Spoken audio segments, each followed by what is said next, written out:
तर जेवढा देव धीर गंभीर आहे, गुण गंभीर आहे, ज्ञानाचा समुद्र आहे, त्याचा खोल उतरपणा बाह्य स्वरूपाने कोणालाही कळला, पण तेवढा मोठा देव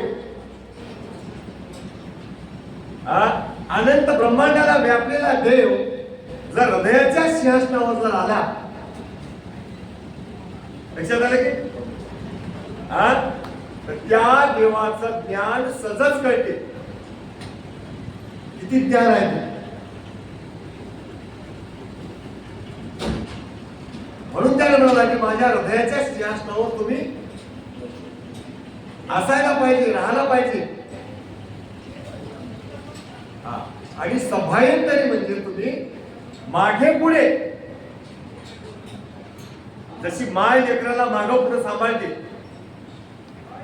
जसा बाप लेकराला मागं पुढे सांभाळते, अशा प्रकारचं तुम्ही सभायंतरी म्हणजे माझा सांभाळ करा. सांभाळ करा म्हणजे मला संसाराच्या 84 लाख योनीच्या मृत्यूच्या प्रवाहामध्ये पडून देऊ नका. त्याच्यासाठी तुम्ही काय करा, तुमच्या सानिध्यामध्ये मला ठेवा, असं म्हणून म्हणाला त्याला. गुरुदास तुलसी अनन्य शरण अंगीकार करावा पूर्ण, म्हणून दीर्घ घातले लोटांगण शीत चरणावरी.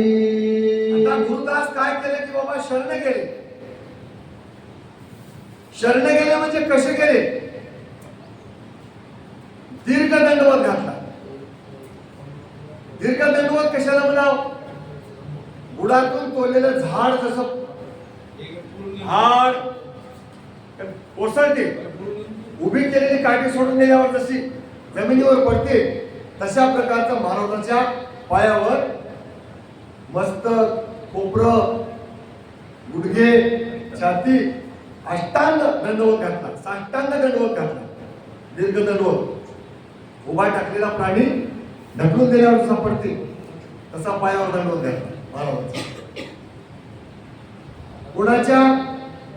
सिद्धाच्या पायावर. कोण दंडवत घातला? नामधारकाला. कशासाठी दंडवत घातला एवढा?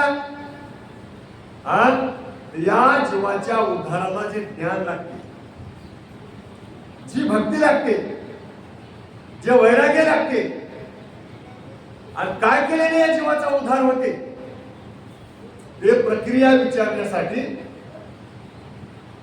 त्या नामधारकानं त्या सिद्धपुरुषाच्या चरणावर दीर्घ दंडवत घातला.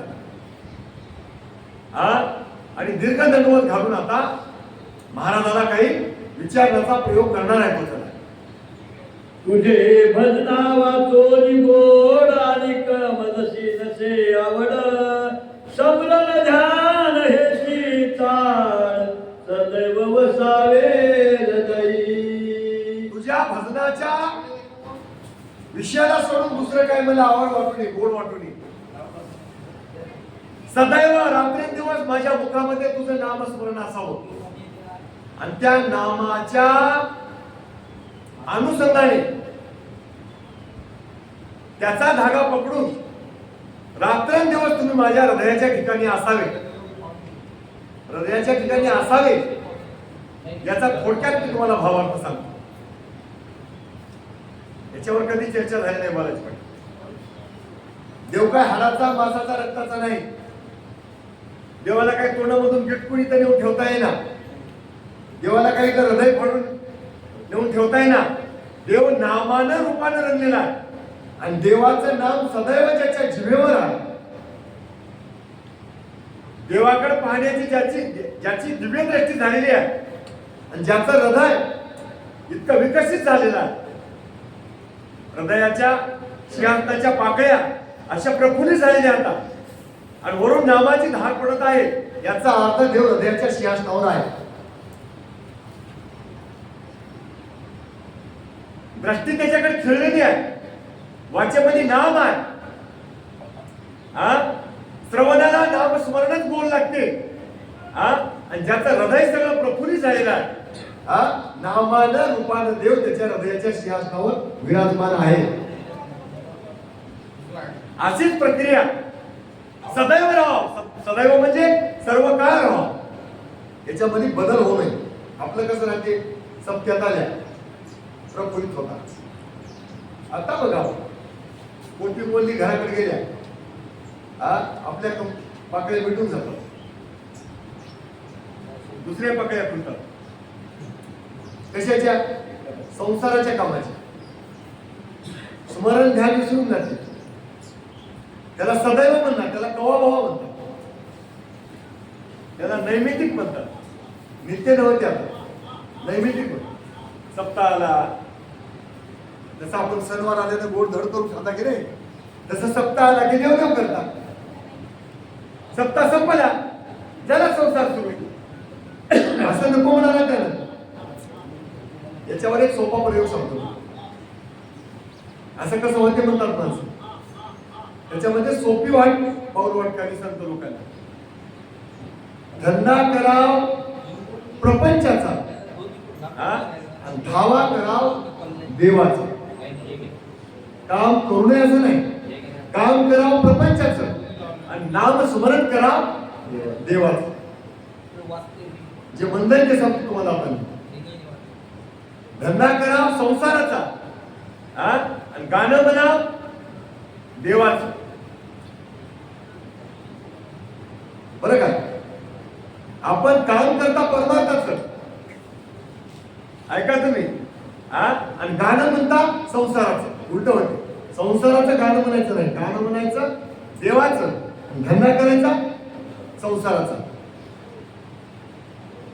मी सांगतो तुम्हाला, असं जर केलं तर संसाराच्या नावानं शून्य पडते. त्या धंद्यात चौर आहे ना. धंदा बरा व्हायला की वाईट व्हायला, आपलं ध्यान राहील. आपलं ध्यान कुठे राहते? देवाच्या भजनाकडे करायचं, पण त्याच्याकडे लक्ष ठेवून करायचं नाही. लक्ष ठेवायचं भजनाकडे, काम करायचं संसाराचं. दोन्ही काम होऊन जातात आणि आत्मकल्याण बी होते. त्याच्यासाठी भजन बोल लागावं लागते, स्मरणाचे ध्यानाची चाल लागावं लागते, आणि देव माझ्या हृदयावर आला पाहिजे अशी आपली भावना पाहिजे. प्रबळ तिचा शक्ती पाहिजे तशी. म्हणून सांगायचं, चला ऐकोनी सद्गुरूची विनंती, संतोष झाले सद्गुरु मूर्ती. मस्तकी ठेविला हवय हस्ती, कथेची आरंभ अनुभवाची. त्या सतशिष्याची विनंती ऐकली महाराजांनी. प्रसन्न वाटलं. संसारामध्ये पडलेले जीव, मग ते कोणी असू द्या, जाणते असू द्या, कळते असू द्या, प्रपंचिक असू द्या. एका व्यक्तीचे 4 प्रकार सांगितले, ते तुम्ही खूप वेळ सांगितले. एक व्यक्ती आहे आर्थिक, दुसरा आहे अर्थार्थिक, तिसरा आहे जिज्ञासू, आणि चौथा आहे मुमुक्षवादी. आणि या 4च्या बाजूला एक गुणाला 5वा आहे परमादी. पापीच, त्याला पापी चांडाळ असं म्हणतात. त्याचा नंबर 2ला आहे आर्थिक, दुसरा आहे अर्थार्थिक, तिसरा आहे जिज्ञासू, आणि चौथा आहे मुमुक्षवादी. आता 5च्या लक्षात तुम्हाला सांगतो. दादा पाटील म्हटले त्याला ऐकू दे. पापी कोणाला म्हणाव? आपलं कल्याण करून घेणार, दुसऱ्याचं होऊ देणार. निंदा करणारा, नालस्ती करणारा, उकाळक्या करणारा, कोणाचंच बरं न वाटणारा, दुसऱ्या प्रती अखंड असूया बाळगणारा, पशु हत्या करणारा, लुटमार करणारा, व्यभिचार करणारा, चोऱ्या करणारा. बालाजी पण याचा नंबर कशामध्ये आहे? परमादीमध्ये, पापीमध्ये. उद्धाराची कल्पना नाहीच. अनंत जन्म सुटका होणे नाहीच. आता नंबर 2चा आरती आहे. आरती संसारामध्ये 1 रुपया जर खर्चला त्याला, तर त्याला आकाश पाताळ एक झाल्यासारखं वाटतं. दिवसभरामध्ये काही जर कमी आलं नाही, दिवस व्यर्थ गेला वाटतं. पाण्याच्या बाहेर मासोळी पडल्यासारखी तळमळ करते. आर्थिक बरं, आपले तिसरा आहे अर्थार्थिक. देवदेव करते, संसार करते, हा कोणी दिलं तर घेते, कोणी काय देवा असं मनातून वाटते, हा पण मागायला लाजते. आपण चांगली माणसा कोणाच्या घरला एकदा हात पैसे करायला आपल्याला बरं दिसते काय लक्षात आलं की, पण मनातून विचारायचे त्याला कळू नये काय, त्याला काय ओळखू ये ना काय, ते काय येडे हात काय असं म्हणते. म्हणजे मागणीच होय एक प्रकारची. याचं नाव आहे अर्थार्थी. पहिला आर्थिक आणि त्याच्या परमाणी. आता आहे का, आता इथं तिसऱ्या नंबरचा आहे जिज्ञासू.